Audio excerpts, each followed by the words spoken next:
હવે વાત કરીશું અમિત શાહના ગુજરાત પ્રવાસની।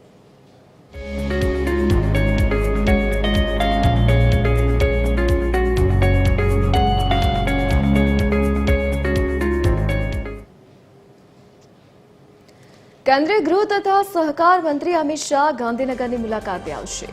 અડાલજ ખાતે આયોજિત એક ભવ્ય ધાર્મિક કાર્યક્રમમાં તેઓ મુખ્ય અતિથિ તરીકે હાજરી આપશે। ભગવાન સ્વામિનારાયણ દ્વારા સ્વહસ્તે લિખિત પવિત્ર ગ્રંથ શિક્ષાપત્રીની 200 વર્ષ પૂર્ણ થવા નિમિત્તે સમયો મહોત્સવનું આયોજન કરવામાં આવ્યું છે। આ ઐતિહાસિક પ્રસંગે કેન્દ્રીય ગૃહ મંત્રી વિશેષ ઉપસ્થિત રહી આશીર્વાદ પ્રાપ્ત કરશે। અડાલજના જમિયતપુરા રોડ પર પર્વ ગ્રાઉન્ડ ખાતે આ ભવ્ય આયોજન કરવામાં આવ્યું છે।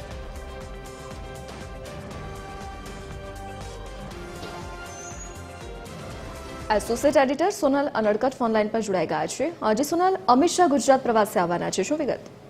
જી, કેન્દ્રીય ગૃહમંત્રી અમિત શાહ આજે ગુજરાતમાં છે સ્વામિનારાયણ સંપ્રદાયનો જે ધાર્મિક કાર્યક્રમ છે તેમાં તેઓ હાજરી આપવાના છે। મહત્વનું છે કે શિક્ષાપત્રીને 200 વર્ષ પૂર્ણ થઈ રહ્યા છે અને તેના નિમિત્તે જે સમયો આયોજિત કરવામાં આવે છે સ્વામિનારાયણ સંપ્રદાય તરફથી, તેમાં આજે કેન્દ્રીય ગૃહમંત્રી અમિત શાહ ખાસ હાજરી આપવાના છે। આ સમયગાળો જે સમાપન સમારોહ છે એ અડાલજ ખાતે પર્વ મેદાન ખાતે યોજાઈ રહ્યો છે, જ્યાં અમિત શાહ હાજરી આપશે। સાથે જ નાયબ મુખ્યમંત્રી હર્ષ સંઘવી પણ ઉપસ્થિત રહેશે।